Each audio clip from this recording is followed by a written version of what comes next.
আজকে দুপুরে একদম ভিন্ন স্বাদের আয়োজন, পুঁইশাক, চিকেন আর কাঁচা পেঁপের দারুণ মেলবন্ধন।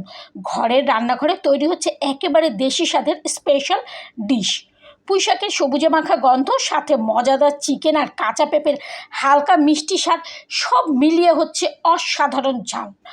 ভাতের সাথে খেলে সত্যি দারুণ লাগে।